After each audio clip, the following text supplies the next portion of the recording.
This might be the greatest movie ever made! Please welcome James Spader, everybody!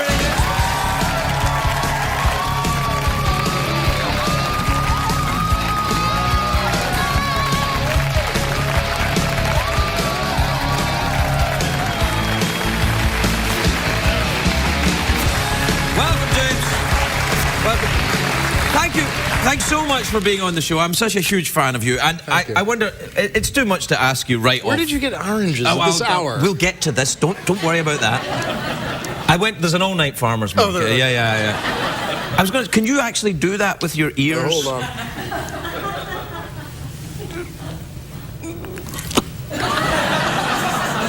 A simple no would have been fine. Yeah.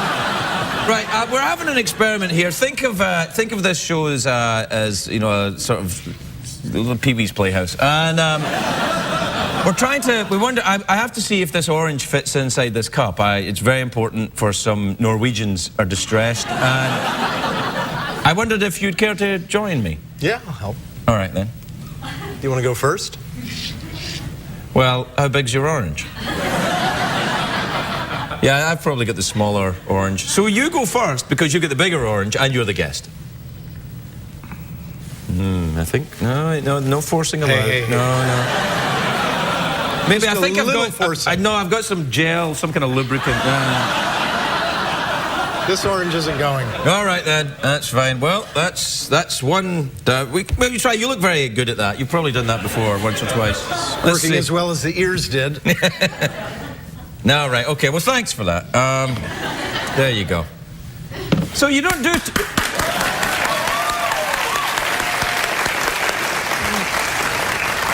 think we all know it didn't work. It was for the Norwegians. Should have gotten lychee nuts or something. Lychee nuts? How'd you get them? They would have fit At the all-night farmers market over there, yeah. And up in Hollywood Boulevard, you can also get... How are you? You good? I was listening to you when you were setting up what at the moment seemed like the most great spontaneous thing to pull all those nice women down with their sundresses on. It was really great. But then to cut to about 5 to 7 minutes later when all of a sudden you were obliged to bring Randy down and do the tight and your whole, it was so sad to go from that elation of bringing all those women down with the sundresses to then it had all turned into a terrible obligation. Yeah. That you've frankly been having to make up for the rest of the... I know, well, I feel so bad. I'm going to get into terrible trouble. I know, about apologizing. It. No, you won't. You don't think so? No, it was a great pleasure. They should all come up here again. You all look good. No, don't. You really, because then Randy might come up too, and Do you like a sundress on a lady, James? I love a sundress. Yeah. And on a lady. Hey! Now, the film, the shorts film, it's a regular length of a film, isn't it? I don't know. I worked 5 days on this movie. Really? 5 days. That's quite a long time. No, it was really, I'd read the script and I sort of play the bad guy if there is such a thing in the film. There really isn't. It's a kid's film, and it really isn't. There are no real bad guys, or it's the kids that are at the center of it. But anyway, I was throughout the picture, and I was shooting a TV show, and they said, we'll only need you for 5 days, and I was just amazed by that. I mean, normally that role would have taken me, a month and a half over. But they put it all in. I'm telling you, from the moment, because Robert Rodriguez, who directed the film and wrote it and produced it, and does everything. Yeah, no, he does all that stuff. Yeah. He's been here, he's quite tall and wears a hat. Yeah, I know. And that's how I knew him as well. Right. But, he's the tall hat director. Yeah. Anyway, because he's done these films with kids, and he has to work around their schedule, and then he very often has cameos with different adults. He's used to shooting this way, where the moment you walk on the set, the camera's pointing at you, and it doesn't move off of you until you're done, until all your work is done. Wow, so I can't imagine what that's like. Yeah, I mean, really very strange. And But very often I wasn't playing across from any of the people that you see in the film. I was playing across from, you know, script supervisors or assistant directors. Or, are you happier that way, or do you like working with actual real live actors, or would you rather just, you know, get it done and concentrate on what you're doing yourself? I'd rather be doing it, I think, in a more conventional way, depending on what the material is. Right. This material was such where, you know, you could tell just from that clip, it's so sort of crazy, you're having to imagine everything anyway. Right. You know, there's so many effects, you're having to sort of think of, I mean, it's a very, very effects-heavy film. And it's about someone who has a... Finds a rock, a little kid who finds a rock. And puts it in a snake cup. Puts it in the and makes anything you wish for comes true. And then it sort of travels throughout the film from one kid to another, and so you can imagine it just turns into havoc and chaos. And all of that is with effects. So you're imagining. I mean, Leslie Mann and John Cryer are in the picture. And I know John Cryer. He's been here too. Not as tall as Robert Rodriguez. No hat. No hat. Yeah. In this film, he's attached to Leslie Mann. They play husband and wife. At one point, they become sort of attached to one another. He was here promoting that very film. I've now seen 2 clips from that movie. And never knew that they were connected in any way. Wait. Shorts. Yeah, no, I remember now. He hasn't been here yet, but he will be in the future. Yes. I understand. And we're live, so I don't even know how that works. And I can prove we're live because I went to the all-night farmers market. And how else could I have gone? Do you enjoy LA and its We also produce? could probably talk about this movie as if it were opening next week, for instance. Is it? And it isn't. When is it opening then? August 20 what? Something. You don't know either, do you? Yeah, middle of August. That's the time for the kids' movies. Does anyone know when? Does anyone know when the movie opens? August 21st. August 21st, of course. Yeah, we could. John Cryer will be here just prior to that, I'm sure. All right. That's enough. That's enough of that. You've got a young baby, haven't you? Haven't you got a young baby? With 11 months, not with me. Right, okay. Not secreted on your piston. Not fit. Yeah, right. Oh, please, let's try. No. Let's try. He won't fit. All right. You know, if we peeled one of those, it'd fit right in. And then you shove the peel in on top of it. Hey, you figured out how to do it. Oh, that's kind of good. Have you ever thought of being like a Tony Robbins guy and having, you know, think your way through into solutions? You know, I have no idea who you're talking about. You know, Tony Robbins, the giant guy with the big hands. You don't know who Tony Robbins is? I thought that was Robert Rodriguez. No, he's the big guy with the hat, and then John Cryer's the small guy, no hat. Tony Robbins is the enormous guy, right? Big giant, eats chickens like popcorn. Andre the Giant. Not as big as Andre the Giant, but in a way bigger. They both eat chickens. They both eat live chickens like popcorn, yeah. No, Tony Robbins, he does that self-help stuff. You know, be motivated, find a way to... Yes, thank you. Right. It's the other Tony with the skateboard at the X Games. Oh, you know, you're thinking of Tony Hawk, who has also been here. And we come full circle. Maybe will be here. No, he's definitely here. Maybe. Oh, God, you won't let that one go. It's lovely to see you. I'm such a huge fan of your work, you know. I particularly enjoyed Boston Legal. It's a very nice show. Did you have a nice time with Shatner on that show? I did. Yeah. He's a funny old bird, Shatner, isn't he? He makes me laugh, but he's an odd duck. He makes me laugh, too. Yeah. He's an odd one. Does he make you laugh? Has he ever done your show? He has. Yeah, a couple of times. In fact, the last time he was here, he pretended, he was demonstrating how he was physically attacked by a dolphin while he was on vacation. Did he tell you that story? Might have made it up. Yeah, he might have made it up, actually, now that I think of it. But what it ended with him, I had to be him and he was the dolphin, and he kind of pretended to have sex with me. Best interview of my life, James. Best interview of my life. I guess you'd have to be amused, or otherwise you'd feel you got to do something. A little violated, maybe. Yeah, but you know. We had a couple of kissing scenes. Yeah, that's right. You did kiss him a couple of times, didn't you? Ah. I got a terrible, terrible flu from him once. Swine flu? Ham flu? You know, I got a terrible sort of bronchial head cold about 3 weeks ago or something. And I was in bed for, I don't know, a week or I don't know how long it was. And I finally, the cough got bad enough where I thought I should go to the doctor. So I went over to Beverly Hills, and I'd been in bed for a week, and I really just put on a pair of 4-day-old pants and shoved a hat on. It really looked rather... You wear underpants for 30 days as an experiment. I heard about that. Yeah.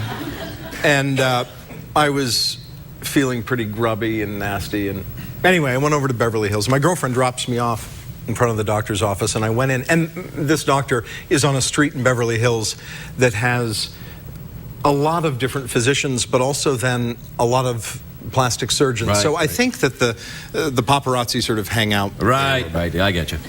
I didn't see any, but I'd seen them before there. Right. Anyway, so I go into the building and I go down into the doctor's office, and I'm sitting in the little room. You know, they'd sort of, you know, squeeze me in between appointments, and they put me in one of the little rooms with the, you know, the stethoscope and everything else. Skeleton? No skeleton. Just trying to help. But he does wear one of those. Oh, he does wear one of those? Well, there you are. That's something, yeah. So it's quite like which I thought was sort of archaic, but he uses, I guess. Yeah. Anyway. This is a real doctor. It's not a sketch. No, it's a real doctor. Yeah. So, a sketch. So I'm sitting in there, and all of a sudden I can hear across the hall, and it's a very small hallway, a very small little rabbit warren of rooms. I can hear someone with the most consumptive cough in this other room. I mean, from their bowels coughing up. I mean, just horrifying. And then I hear the voice of somebody who seems to be the mother of the consumptive cough. And she's, you know, trying to make him feel better and trying to calm him down. And then I hear the consumptive cough start talking, and he's saying, well, I mean, why? He sounds to be a teenager. And he said, well, what, I'm supposed to tell my friends? I mean, am I supposed to tell everybody that I know? I mean, well, you know, this is really, I'm really upset. And he's very, very agitated, and she's doing everything she can to calm him down. And at that point, the doctor comes in.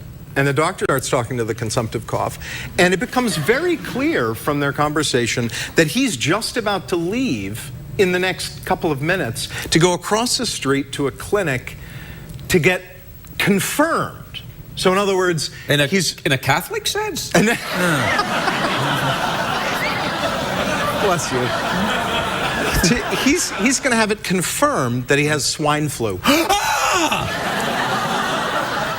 Now, I'm a bit phobic. Right.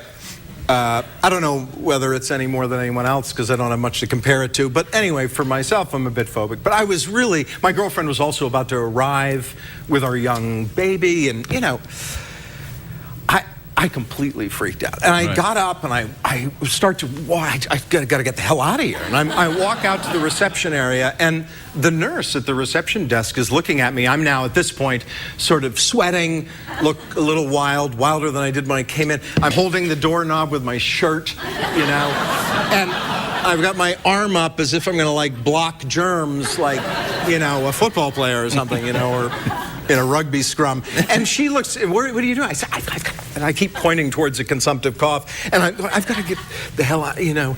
And the doctor now comes in too, and he's like, James, what are you doing? I said, I've got to get the hell out of here. I said, I've got to go tell Leslie, at least, you know, she can't come by with the baby will get swine flu. Yeah, it'd be awful. And I keep pointing towards the room as if, how could it be any more obvious? You should be shutting down the whole street, right? Right. But to be fair on them, they do treat ill people, James. That's what they do there. They encourage ill people to go there to be helped. Yes, it gets worse. Uh-oh. So, does it get longer? We must be out of time. We must be out of time. Hours. Okay. Hours, yeah. Anyway, so I go out, I flee the building. I walk outside, and as I'm walking out, I'm dialing the cell phone to call my girlfriend, call her up and tell her not to come, and so on. And she's driving, looking for a parking place. So I dial the phone like this, and I bring my head up to bring the phone, and I'm standing in front of the building now, and there's the paparazzi. Oh, God. And they're not only snapping the photos, but they're videotaping, the whole, so it's streaming. It's just, running continuously and asking sort of inane questions. Everything. So, okay, I'm on the phone, and I can't go anywhere. I know there's no car. I'm stuck in the street, So I'm faced with that dilemma. The paparazzi or go back in the building to the swine flu. Swine flu or paparazzi? Paparazzi or swine flu. Well, and that's where we have to leave it. And so what did you choose? I hung up the phone and went back in the building. Ah, good for you. Good. James Spader, everybody, we gotta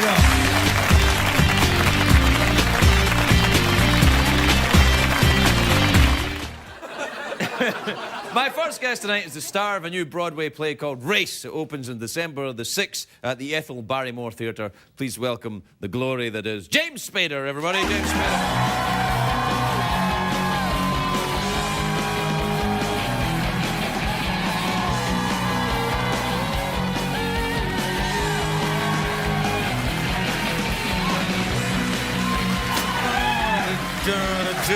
That really is astounding. What? That really is astounding. What, the mayor of East Cleveland? Yeah. Are you worried about that? I mean, I love that. I mean, isn't it nice? Yeah. No. I mean, I'm anxious. I didn't know the story until I came here, and now I just want to go home and look on the computer. I mean, to check my photos. Yeah. Well, do you ever dress up as a lady? You're famously sexually deviant. Yeah. Do you dress up as a lady? I have on the show a lot. On the show that I did for a while, I dressed up as and I'd stay in the costume for a little while after and before. What would you like best, the cashmere or the nylons? I think the silk lace, right? Silk lace, yeah. I've never really properly dressed up as a lady. Nylons sound awful, really, but... No, there's all sorts of equipment and bits and pieces, there's a lot going on with I'm that. more kind of like, I mean, but I make for a very nice-looking young woman.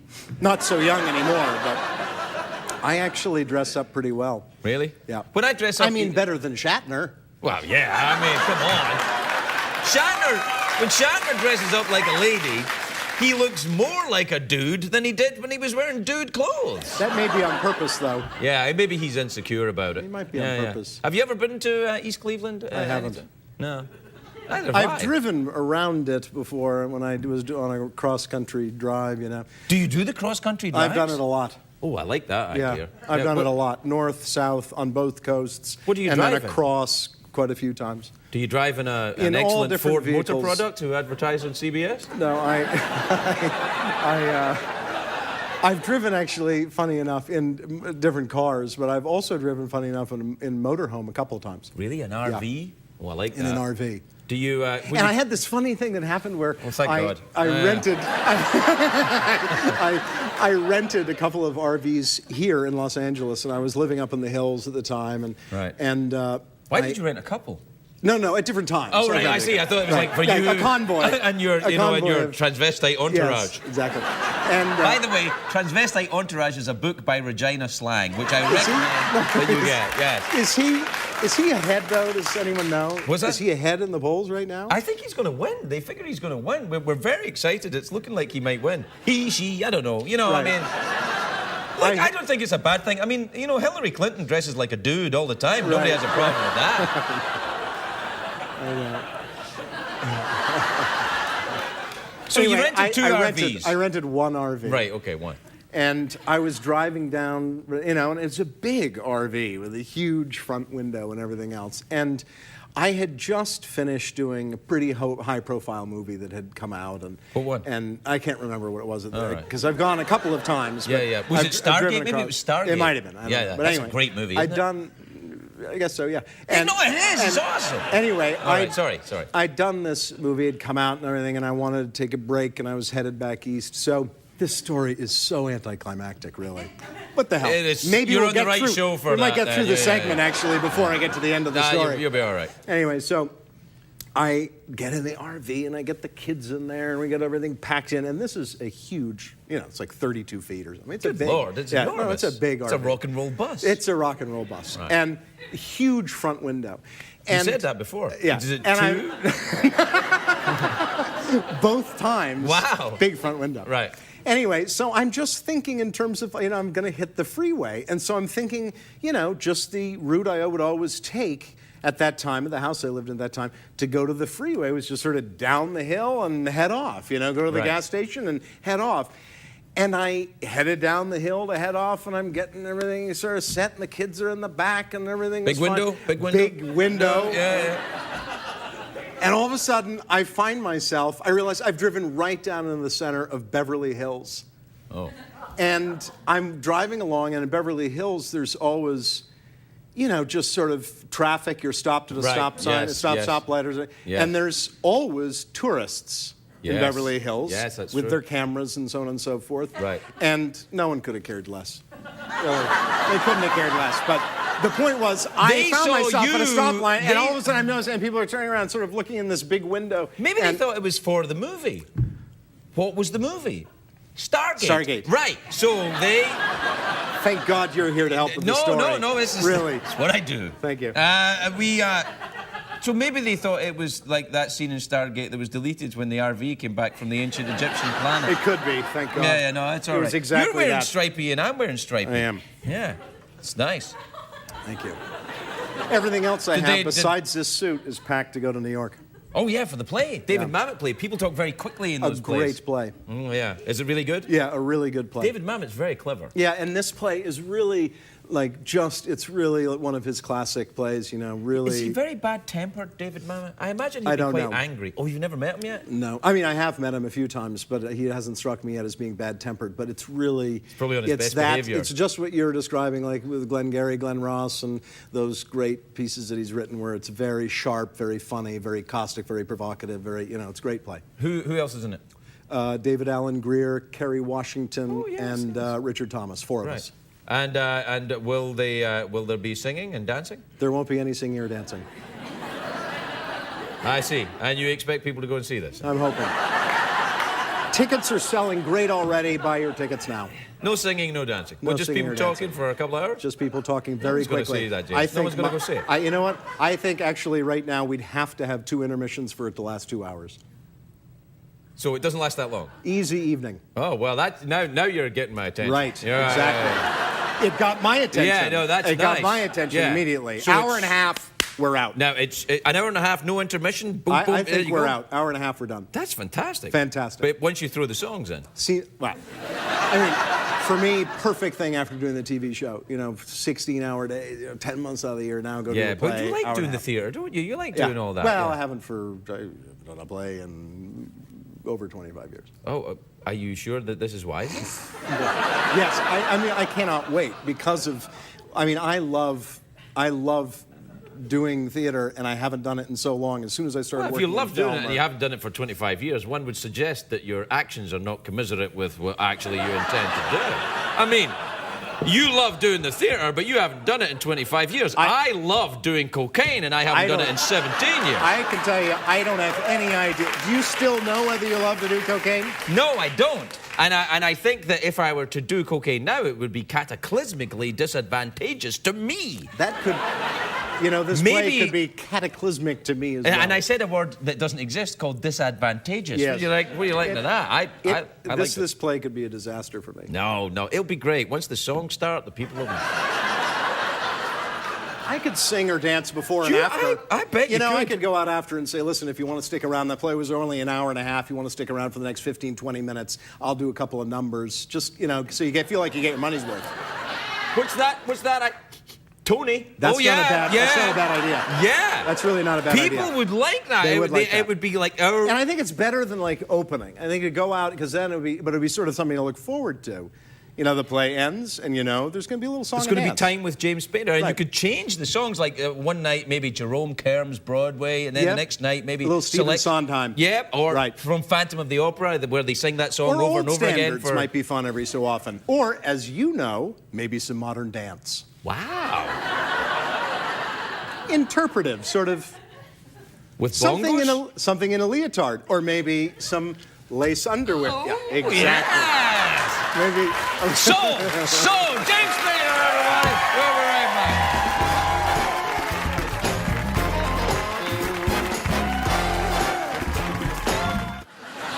Please welcome James Spader, everybody. James Spader.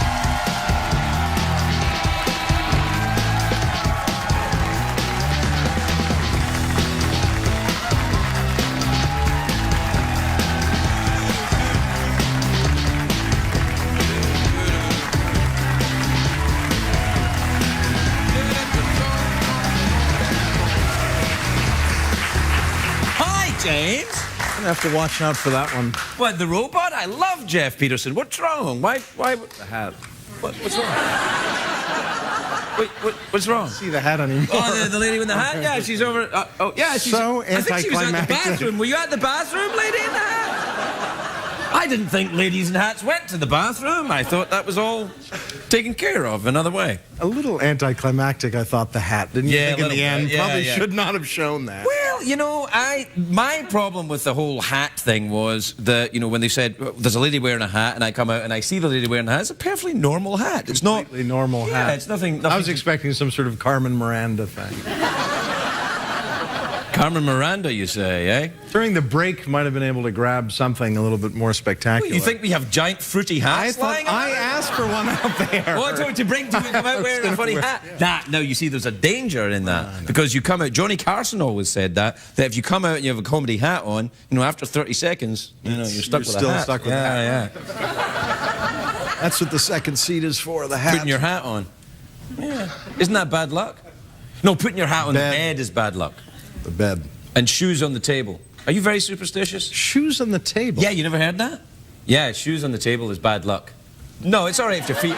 It's all right if your feet are in the shoes. It's like if you come into a room and put your shoes on the table and say, I'll be back in a minute, guard my shoes. That would be bad luck. This is a desk. It's a desk. Hey. You're the one that starts a new show tomorrow. One shoe. Okay. Well, that's half bad luck, which is... Or a half-hour show. It's a half-hour show. That's nice, though. You're doing some television after you haven't been here since Boston Legal, have you? Yeah. Been in New York. Yeah, that'll be nice. Are you having a nice time on it? I am. I noticed you're doing glasses off acting in the show. No. That lasted one episode. Oh, and you put the glasses on? And my eyesight has gotten worse and worse and worse with the years. And on that show, the whole cast is there all the time. You know, they're always out there in the office. And, right.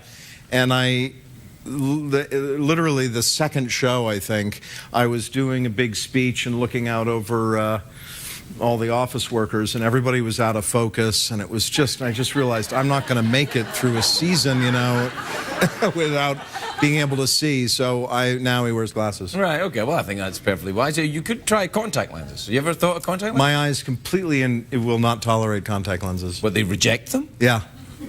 Which I have very dry eyes. They don't water very easily, and oddly enough, I've been told that I don't blink enough. I don't know what it is, but I just... I mean, come on, you're an intelligent man. You're like, oh, better get a blink in. But truly, some blinking. But truly, they don't... I've had to wear them because it got to a point where driving at night for films became really very dangerous. And everything else, I was fine. Everybody's a little out of focus when I'm working on a picture. I spent a long time in my life with everyone was right? And that's actually fine. Yeah, it's quite comforting. I think so too. Reminds you of better days. And well. Yeah, you mean when gentlemen wore hats? Maybe. Yes. It was better days. But it really got to a point where the only thing I couldn't do for a film where it really started to get dangerous was driving at night. And I actually have done that a lot in film. So you're known for it. You're the guy who drives at night. I'm the go-to guy for it. Yeah, it's like, well, there's a lot of driving at night in this film. Night bus driver. Driving. So you don't actually have to drive in a film. Don't they just tow you along? No, all the time. They'll do a camera mount on the side of the car, you know, next to the window, and yeah, that's the real show business. I know nothing of that. Nothing. How are you adjusting back to being in LA then again? Are you all right? I miss New York. Really? What did you miss? The pee-pee smell, the pizza, what? You know, for me, really, it was the fact that the work was at night. I mean, it was so funny to me. I started out doing theater at night, and I loved that. I thought that the job of acting was a night job, you know, you stay up late and meet. But then you have to drive, and then you're screwed, so you can't. Not in New York. But I loved that. I really loved it. And then all of a sudden it turned into a day job. And so being in New York and doing a play for a year, I loved that. I just love it. I love working at night. Well, it's nighttime here, as you can see out the window.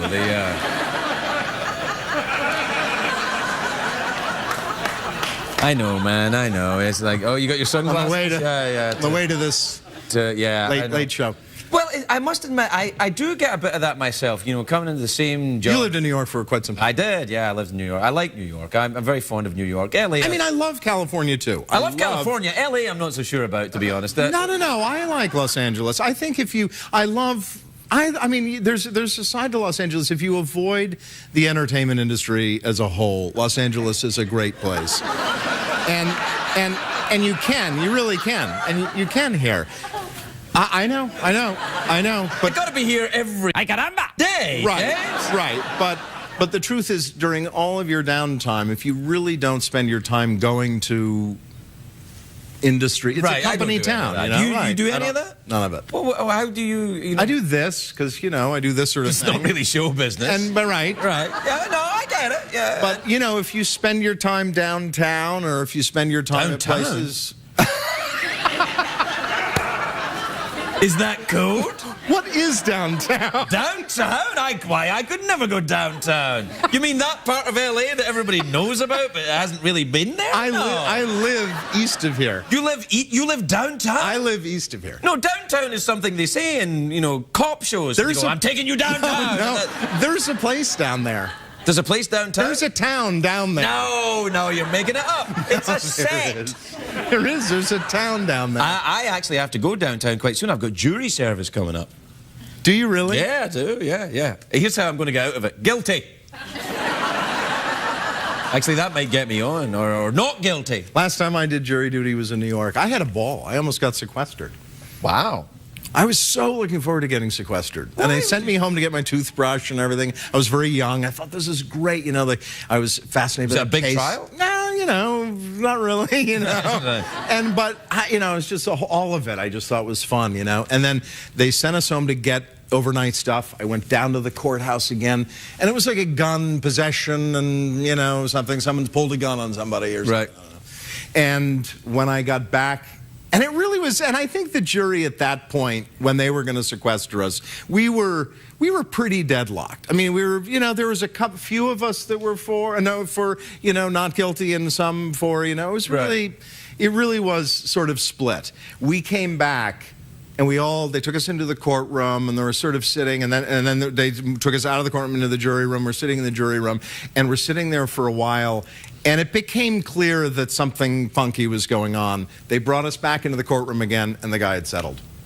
Oh. So he knew. You could have, yeah. So he took a plea bargain. He took a plea bargain. All right, and you didn't get a chance to have a I think he felt that, if we're going to get sequestered, that there was definitely argument in the jury. An argument in the jury might very well go against him.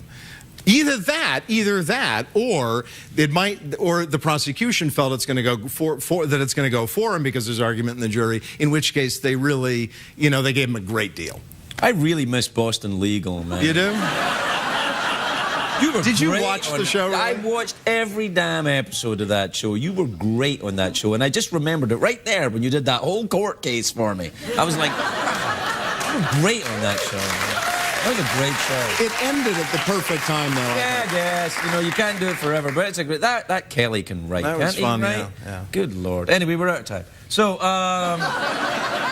which may come as a shock, given the fact we've been through an entire criminal trial with you. The mouth, organ, awkward pause, or go for the big cash prize is my new one.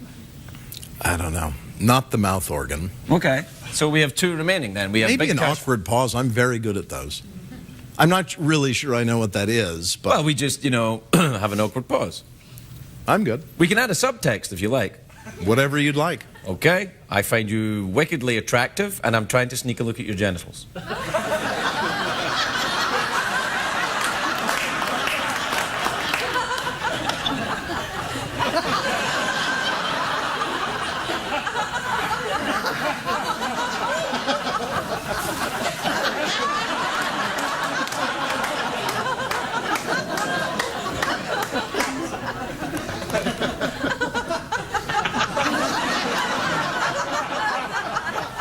Oh, there they are.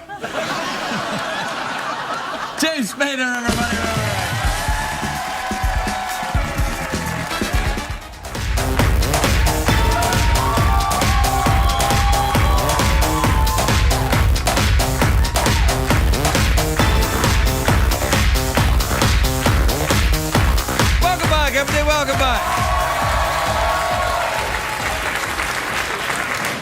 My first guest tonight is a terrific actor. He's a terrific actor, Jeff. A terrific actor. Terrific actor. That's how you know when you can say words like terrific. A pog.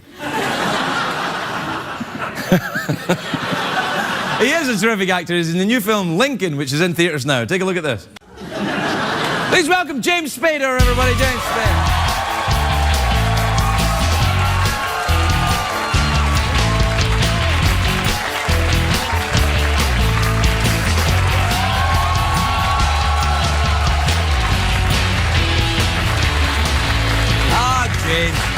How lovely to see you. You look well. The seats are higher a The little seats bit. higher here? Have you haven't been in this new studio? I haven't been in the new studio. How do you feel? A little higher. Well, a little bit like, look.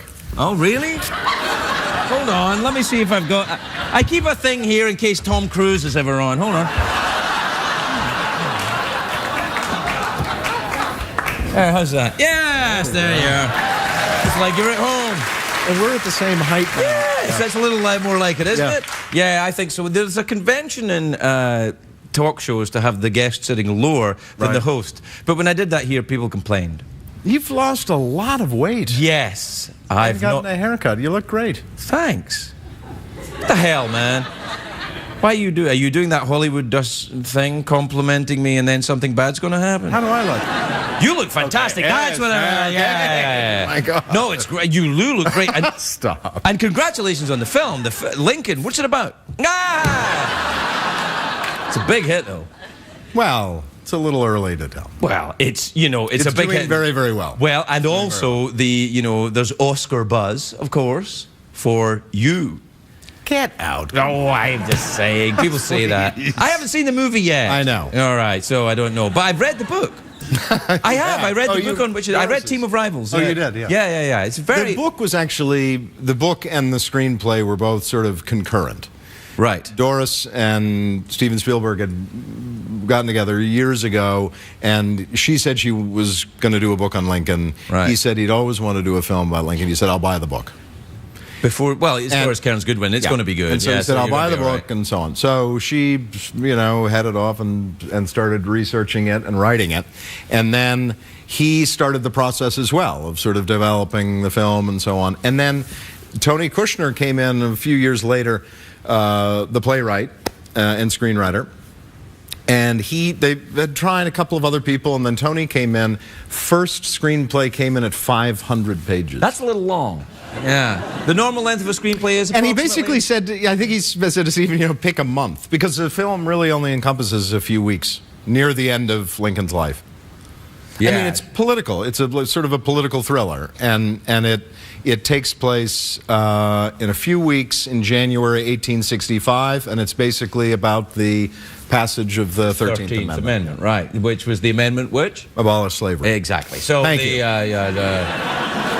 Now, here's the thing, though. Did you guys, when you were making the movie, when you saw Abraham Lincoln Vampire Hunter, that came out, you were like, oh no, they're doing our movie, and you had to take the vampires. Spielberg's like, I got to take the vampires out. That blew out our release date. We changed, revamped everything in terms of promotion and everything. Are you a history buff? Do you enjoy that kind of thing? I'm fascinated by that particular period in American history right now. I'm fascinated by. It's all had to be self-taught. I'm a high school dropout. Oh, me too. And absolutely. so it's all been since then. Right. To a certain degree. And also, this particularly fascinated me just because it was so particular and specific. It was just such a sort of finite period of time, and really focusing just on that piece of legislation. But that piece of legislation they've been fighting for almost 100 years. Yes. Really. I mean, they've been arguing about it for well, even before the construction of the Constitution, people were having this fight about the morality. And in other countries too. Well, yes, because the British stopped the slave trade very early on. They were much earlier. Right, okay. And I don't know when it was, to be honest. You find out, you got a Google. And but they stopped it, and then there was I heard this, Doris Kearns Goodwin was going to be on the show, and then she wasn't. What happened? Oh, never mind. But I'm fascinated by the organic nature of this, because it started round about the Well, when they were writing the Constitution, there was talk about it then, but some of the men were slave owners. And I mean, the amendment had been brought to the floor prior to this, and just 1820 and before that, right? Yeah. It's I mean, I must say though, it really. I'm a small part in a very, very big movie. It's got over 140. And Spielberg, you say, he's the director. This character Spielberg, there's a lot of talk about him. He might be able to. He's a comer. Yeah, they're saying he might be able to do it. Yeah, and it is really stunning. I mean, Daniel Day-Lewis is just he can act a bit. I've heard as well. He's one of those actors that Is he coming out tonight or no? If he was and he decided to be here and was acting somebody else, you wouldn't even know. Right. He could be Jeff. If Daniel Day-Lewis was playing Jeff in a movie, he would plug something into the wall and live like that. He's a method actor, isn't he? That's Secretariat, yeah. That's also... That's two actors that are... Last time I was here, I watched poor Secretariat stand backstage and not be used the whole show. Just that happens, standing there in 2 parts.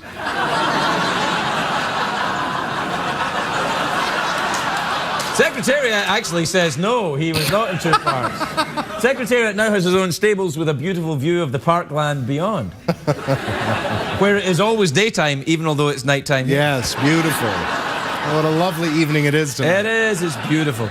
We have to take a break. Do you mind? I don't. Good.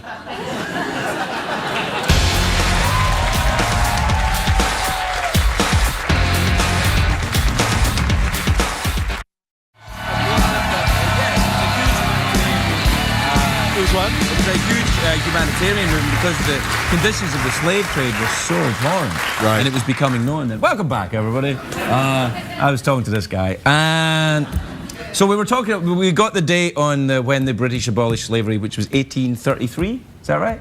But they abolished the slave trade even before that, like further back. So in the next commercial break, you can find that out. So there you are. Well, it's a fascinating thing. Do you get on well with Steven Spielberg? Very. I've met him a couple of times, and he told me that he has a bar in his house. Where he serves surprise. He serves Guinness to himself. Guinness. He drinks Guinness. Him and all his little friends from all his movies. Do you know that I was shooting a film in Dublin once, and there was this fantastic second AD, assistant director, who was working on the picture, and he said to me at one point, we talked a lot about Ireland. He was a historian. He loved history. I think his father may have been a professor or something. Anyway, and we talk about politics and sort of the state of things, and he was almost describing Ireland to me. Yeah. No, he said that he felt that probably the most significant single event in modern history in Ireland was the formation of the Guinness Beer Company. And he felt that because there's been a few events in Ireland that have been... Well, yes. But I'm talking about in modern history. Yeah, so am I. Yes. You notice how I dumped it off on someone else entirely. The smart way to do it. Right, I figured that was the way. It's when talking about the Irish situation, always best to say somebody else said. Yes. Yeah. But he was speaking to the fact that it was a society split, great deal of strife, tremendous amount of Irish guilt, the heavy hand of the Catholic Church. And he felt, or not, depending on your point of view. Yes. He felt that the Guinness brewery gave a country a way to sedate itself. I found it to be absolutely right, actually, while I was there. I have to say, when I was drinking Guinness, for me, was a splendid idea most nights. Yeah. You might have agreed with them at that time. I would have, yeah. But then again, that was me. Yes. And, I would drink anything. You're not much of a drinker, are you? Really? What do you drink? A lot of wine. Almost anything, though. I find that rather refreshing to hear. Yeah, no, I mean, if if I go to someone's house and they're making, you know, if there's a cocktail of the, you know, you show up for dinner or something like that and they're making a certain cocktail or something, I'll have at least one of those. And then I'll switch to switch else, to wine or something like that. But I like to drink. And I like to drink different things during, you know, Richard Thomas, who I did a play with in New York for about a year. I'm 53, and if you can imagine, he said something to me that I never, all of a sudden he said it, it made such sense. You know, people talk about not mixing different alcohols and so on. Yes, yes, yeah.